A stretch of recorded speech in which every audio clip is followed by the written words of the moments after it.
वासुदेवं हृषीकेशं वामनं जलशायिनं जनार्दनं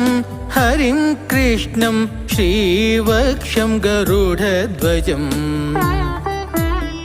वाराहं पुण्डरीकाक्षं नृसिंहं नरकान्तकम्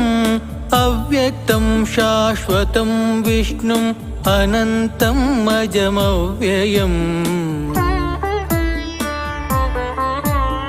नारायणं गदाध्यक्षं गोविन्दं कीर्तिभाजनं गोवर्धनोधरं देवं भूधरं भुवनेश्वरम् वेत्तारं यज्ञपुरुषं यज्ञेशं यज्ञदाहकं चक्रपाणिं गदा